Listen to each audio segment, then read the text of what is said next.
Okay, so you started making content, but you changed your mind on a few things. You learned a thing or two. You developed a new opinion, a new stance, a new understanding of your expertise, how you consult, how you coach, how you advise. But what do you do with the content? What do you do if you change your mind? I wouldn't sweat about this too much, because if you truly are the expert in your field, you're going to continue learning, be curious, and learn and learn and learn and learn. I'm actually going to, in this video, I'm going to share with you how I'm thinking about not just creating videos, but publishing videos, and why it's usually better to publish sooner rather than later. Okay, so how I'm thinking about it is, so for me, I run a video editing company. We do video editing, podcast editing, and publishing.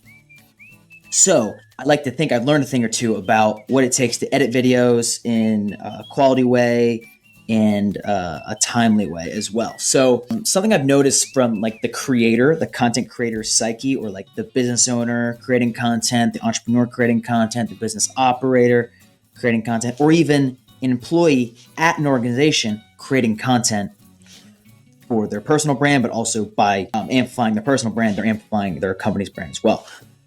Something I've noticed is that video editing can do a lot to kind of ramp up the level and the quality of the outputs that you're delivering to your audience.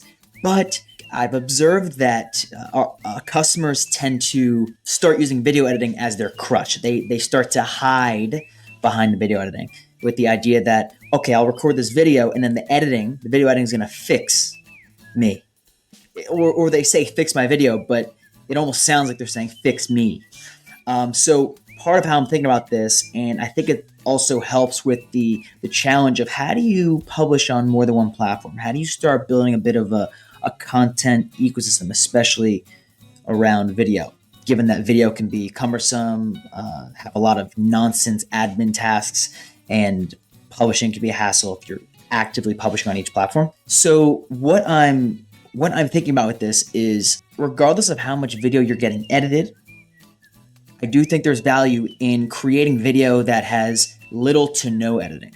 Video that you publish actively, you publish yourself to remind yourself that even if someone's publishing for you, which I highly recommend if you're looking to create content for business purposes, because you can get inundated and overwhelmed or busy with other things in your business, that it's good to have some sort of systemization. I don't want to say automation, but like a kind of automating yourself in how you publish content, which will allow you to publish on more than one platform. I wouldn't sweat the more than one platform right away, because chances are, if you haven't created content before, you actually don't really know your brand as much as you think, because what's in our head, what we think is our brand in our head, it doesn't always come to fruition when we start talking. When we start using words that we think we should be using, and they just don't sound authentic to us, they don't sound right, they don't sound this, they don't sound that. And I could probably make another video on this, but when you do that, you can fall into the imposter syndrome traps. Because if you're saying things that you think you're supposed to be saying, but you don't actually believe them, you don't actually align with them, it's a one-way ticket to imposter syndrome that requires you to turn around. You can't go forward anymore down this highway. You have to turn around, go to the beginning, start and start again. So I've been covering a good amount in this video. It might feel like I'm just kind of throwing a lot at you. I would encourage you to either ask me some questions in the comments, or send me a DM, or just rewatch this. It usually is helpful to rewatch, even if you put it on like 1.5 speed, 1.25 speed, even 2x speed with the captions on. It can help kind of reaffirm a few things. So as I was saying, no matter how much video you're getting edited, I do think there's a lot of value in making and publishing videos on your own to stay fresh, to stay in the practice. Because part of my business, part of the big value that comes with the service I provide, is that there's a big repurposing system built in. We basically have the repurpose system built before the new content comes in. And by doing that, plenty of our customers, when they're away at trade shows, when they're away at keynotes, they're away on vacation, and if they're not getting a lot of new content there, which, by the way, if you're doing keynotes, great place to get content. Even if you feel like it's not perfect, ask someone in the audience, ask one of the event organizers to record you when you're speaking. But if you're not getting content, fresh content when you're on the road, out and about, having the repurpose element is really powerful, because it kind of takes the burden and the stress off of creating new and fresh content. However, to be the expert, and as I've actually said in one of my other videos, is leaning into the idea of not just the expert, not just the entrepreneur, but like the visionary. To really lean into the idea of being a visionary in your space. There's things that as an entrepreneur you delegate out and you're really good at it. But as a visionary, I believe there's certain things that you choose not to delegate out, even though it'd be easy to. Even though it'd be easy to delegate out, to say, have your someone on your team or your assistant publish your content for you all the time. I do think there is value in publishing your own content on a semi-regular basis. So for the end of this video, I'm going to take you through a couple ways you can do that. So a good way to do this that I found is to use the Instagram app to record a video.